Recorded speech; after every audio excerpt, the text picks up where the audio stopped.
Happy Saturday. Neurologist Jules Cotard was born on June 1st, 1840, or 184 years ago today, if you're listening on the day this episode drops. So we have our episode on him and the syndrome named for him as today's Saturday Classic. This originally came out on March 30th, 2017. Enjoy! Welcome to Stuff You Missed in History Class, a production of iHeartRadio.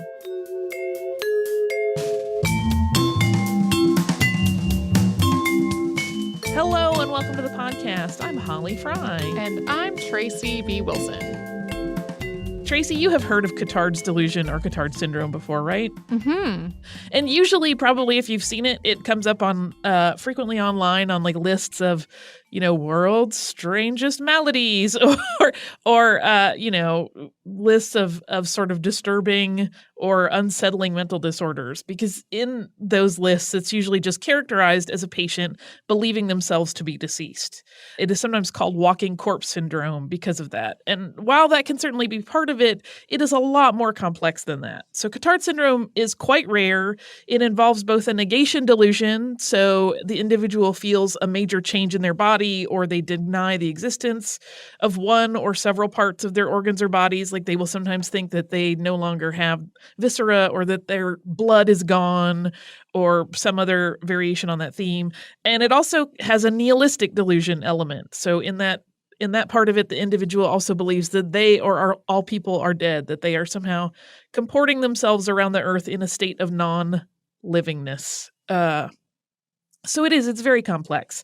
And additionally, the work of Jules Cotard is much debated even today. And part of that is because it was unfinished, which we're going to talk about.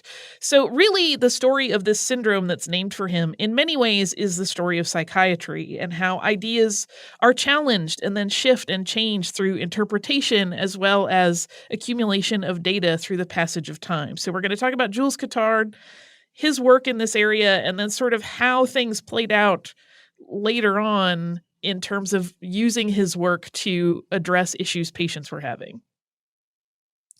Jules Cotard was born on June 1st, 1840, in Issoudun in central France. As a young man, he became a medical student in Paris, where he studied under several prominent and trailblazing physicians of the day. These included Pierre-Paul Broca, who has a portion of the frontal lobe in the brain named after him because of his work studying that area and then also establishing the concept of brain function being associated with specific areas. There's also Alfred Vulpian, who is credited with the discovery of adrenaline being made by the adrenal gland, and Jean-Martin Charcot, who's considered the father of modern neurology and has more than a dozen medical conditions or discoveries named for him. In short, it's kind of an incredible time to be studying medicine in Paris. It really was. There was also a lot going on, of course, in Vienna and Germany at the time, but Paris had some really interesting neurological and psychiatric culture growing up around it. So initially, Cotard was on the same path as the neurologist that he had been studying under. His first significant paper was titled Physiological and Pathological Studies on Cerebral Softening, exploring how inflammation and hemorrhaging damages brain tissue. And then his doctorate paper in 1868 was titled Study on Partial Atrophy of the Brain. One event, though, would really significantly change the course of Cotard's career. He witnessed the psychiatrist Charles Lessegue interviewing a patient, and he was enthralled. Based on watching this man at work, Cotard began to shift his focus away from neurology and into psychiatry. The two men would eventually become colleagues. And I feel like we should say that it was not uncommon for people going into psychiatry at this time to have started out in neurology. A lot of people did. In 1874, Lessegue introduced Jules Cotard to Jules Faure. And the two Juleses would go on to become research partners, working side by side in the Maison de Santé, that's the asylum, at Vanves in Paris, in the southwestern suburbs. And incidentally, Faure's father actually owned that asylum. Cotard gave a presentation to Paris's Medical Psychological Society on June 28, 1880. He read a case report he and Faure had assembled titled Of the Hypochondriac Delirium in a Severe Form of Anxious Melancholy. In this case, the patient was a woman who was 43, and she had a unique set of symptoms. So this woman, who is referred to in the paper as Madame X, thought that she was made of nothing but skin and bone, and that she had no brain, nerves, chest, or entrails. Additionally, she had come to the conclusion that God did not exist, nor did the devil, and that she would live forever.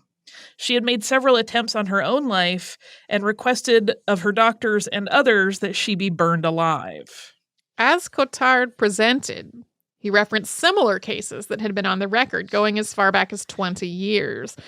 He specifically mentioned similar cases handled by Dr. Jules Cotard as some of the oldest.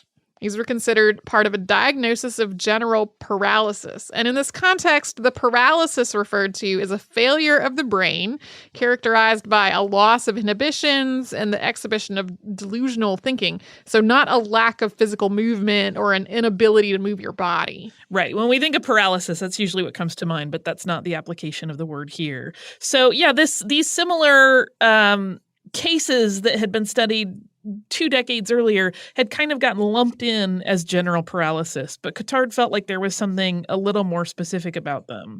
And he thought that what his patient was exhibiting was actually a form of what was at the time called lipomania, and that term eventually was supplanted by melancholy. Basically, he thought he had identified a specific form of melancholia, and this was, in his opinion, an anxious melancholia with delusions that could include religious misbeliefs of damnation or demon possession, the perception that some or all of the body had ceased to exist, inability to perceive physical pain, immortality delusions, and suicidal behavior. Jules Cotard also drew possible connections in this presentation from the symptoms he had observed in the patient to similar historical events, including various cases of reported demon obsession. He suggested that the idea of the wandering Jew legend, which was a man who had taunted Christ on the cross and then was doomed to wander earth until the world ended, he thought that may have had roots in the observation of a person with a similarly delusional state. Yeah, he was kind of making this case that it could be that whole legend grew out of someone speaking with a person who actually had this delusion that he was trying to identify. And Cotard continued to develop his research on this topic.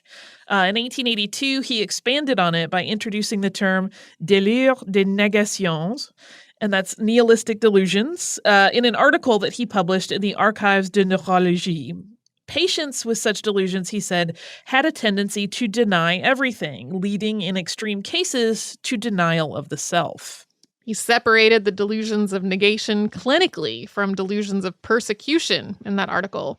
He characterized persecution delusions as exhibiting mistrust, paranoia of poisoning, delusions of grandeur, and acoustic verbal hallucinations that would sometimes be homicidal. In contrast, he listed anxious monologue, deep melancholic depression, refusal to eat, visual hallucinations, and suicidal behavior as characteristics of the delusion of negation. 4 years after Cotard's initial presentation on the symptoms of Madame X, he wrote about another patient, this one an adult man, who said that he could no longer see his children's features. In 1884, Cotard, still trying to build up a unified theory of what he believed to be related symptoms, came to the conclusion that this was a loss of mental vision, and that this was actually the root of the problem when patients exhibited nihilistic delusions. The mind, in his estimation, was simply unable to process visual representation of objects. He would later refine this concept by describing the problem as a loss of, quote, psychomotor energy, causing the patient to lose visual representation and to experience psychomotor impairment. It's entirely likely that Cotard would have continued to refine his work on the topic had he not met an untimely end. In 1889, at just 49 years old, he contracted diphtheria, which he caught from his daughter. He never recovered, and he died on August 19th of that year. At his funeral, his partner Faure spoke, calling him, quote, a profound and original thinker, given to paradox but guided by a robust sense of reality. And next up, we're going to talk about what the rest of Paris's psychiatric community did with Cotard's work after his death. But first, we're going to pause and have a word from one of our sponsors.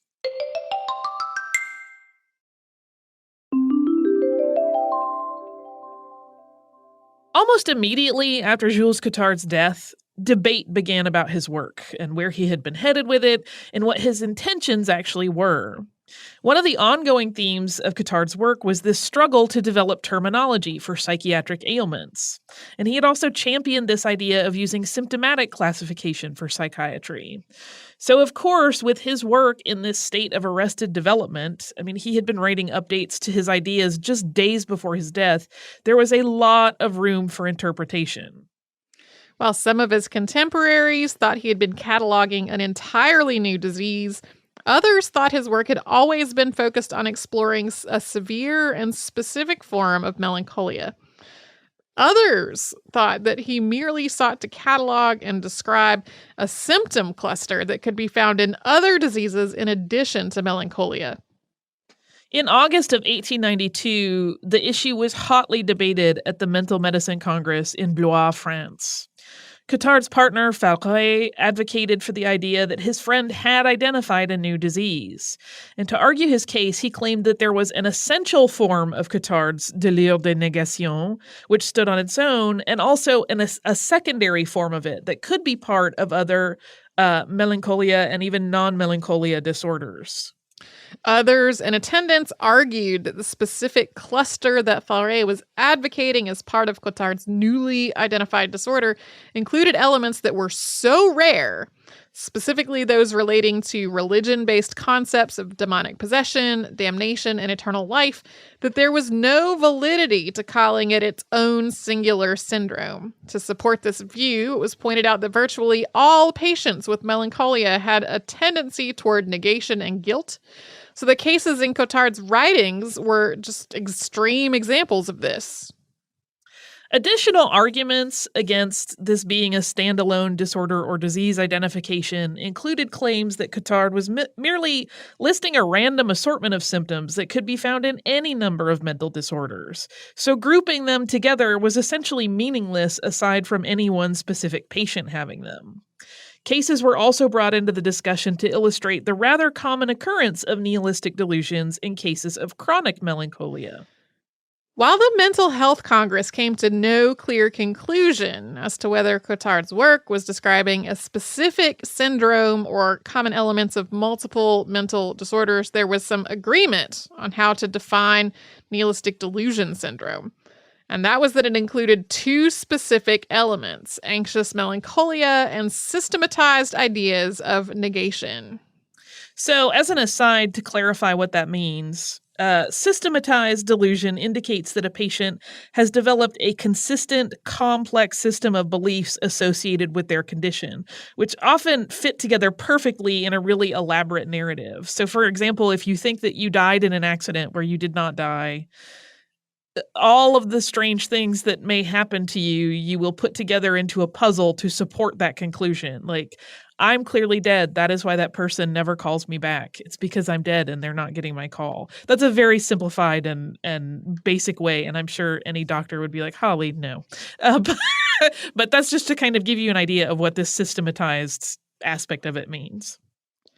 1 year after that Congress and 4 years after Cotard's death, the term Cotard syndrome was first introduced. That was in 1893 by Émile Régis to name the depressive disorder that Cotard had studied and described. It then became cemented in the lexicon through its use by another of Cotard's contemporaries, who was psychiatrist Jules Cotard, although there were some differences in how Cotard and Cotard viewed this condition. While many believed that Cotard's work had led him to the conclusion that nihilistic delusion was a separate and unique condition, Cotard felt that it was an expression of an extreme state of anxious melancholia.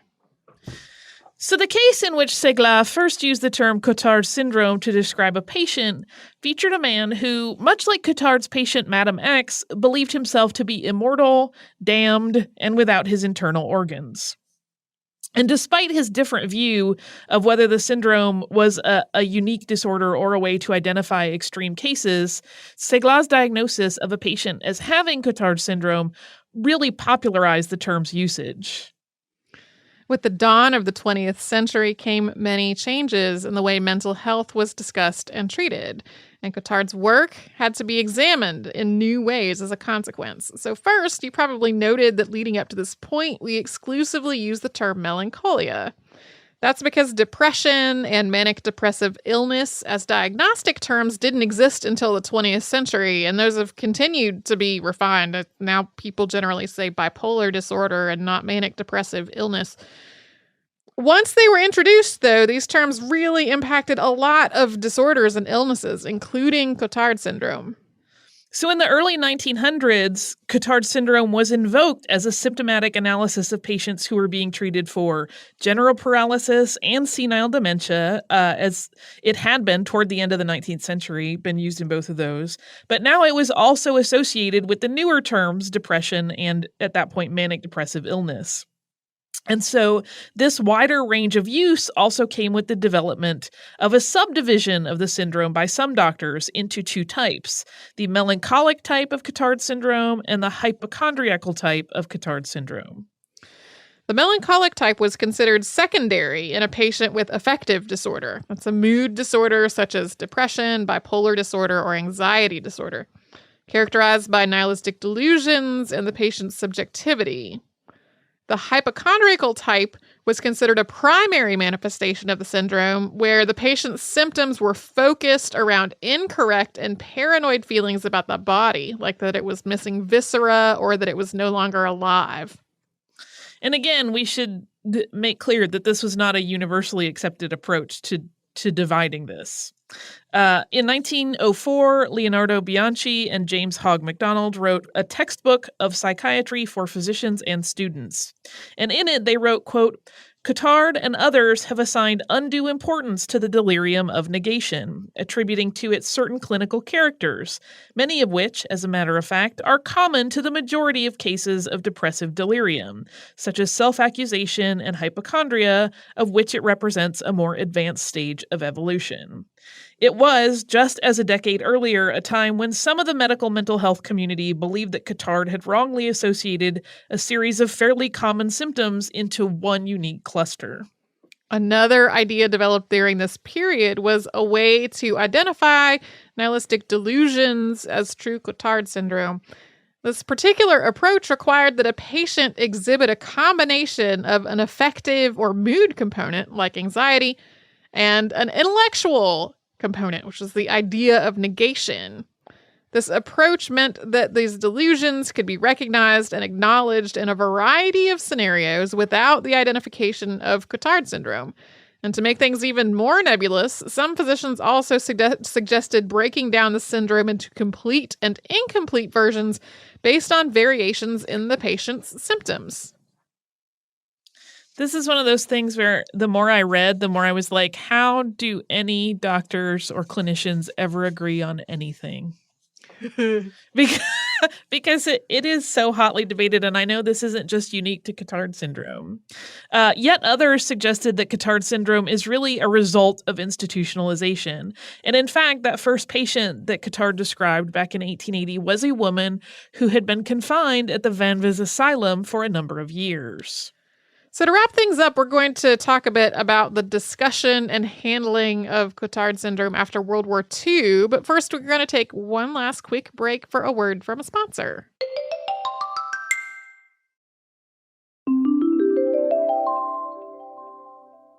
During World War II, Paris was, of course, occupied by the Nazis, and so work on psychiatry there certainly slowed.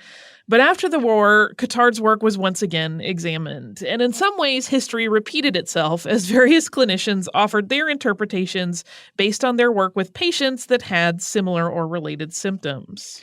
In the book Uncommon Psychiatric Syndromes, writers Morgan Enoch and William Truthowan wrote, it is, quote, justifiable to regard Cotard syndrome as a specific clinical entity because it may exist in a pure and complete form. Even when symptomatic of another mental illness, nihilistic delusions dominate the clinical picture. And today, of course, classification of mental disorders continues to be debated. And in the 1880s, many of the concepts that were being introduced were in their infancy, so things were constantly in flux. There was ongoing debate about what various disorders should be called, and even how to arrange the known disorders into a larger classification system. Because of the very juvenile stage of many of the concepts that Cotard was writing about, and the fact that he was writing in French, there have been additional debates through the years about the interpretations of his work and how translation has affected it. For example, in a paper written in 1995 by G.E. Barrios and R. Luc, there is some discussion about the use of the French word délire, which has more complex and nuanced meaning than its usual translation to delirium or delusion. The two writers of that paper explain that the word is more inclusive than that and can be used to describe a syndrome with lots of different symptoms, not just delusions. And this syndrome now has 3 distinct developmental stages recognized within it in the work of some doctors. The germination stage is characterized by depression and often a fear or worry about illness. And in the second stage, called the blooming stage, patients exhibit anxiety and negativism, and the delusions of death and immortality appear. This is what most people are describing if you ever read like a very quick blurb about what Cotard's is. And then the third chronic stage of Cotard syndrome manifests in severe depression. Cotard syndrome is not listed in the Diagnostic and Statistical Manual of Mental Disorders or in the International Classification of Diseases as an independent disorder. Instead, it is listed as a nihilistic delusion, which is an affective delusion within a depressive episode with psychotic features. And Cotard syndrome can be treated with antidepressants, antipsychotics, and mood stabilizers, either by themselves or in some combination, depending on the tests that have been run and what the doctor and patient determined to be the best course of action. Sometimes the still controversial electroconvulsive therapy is also used. That is very different than it used to be, FYI. The greatest risks in terms of the syndrome today, when speaking about potential mortality, are starvation in patients that refuse to eat, or suicide. So patients undergoing treatment do have to be watched very carefully. But there is treatment, and there are many cases of people who come out of this and treat it and no longer have it. So that's Cotard syndrome, which fascinates me. Yeah.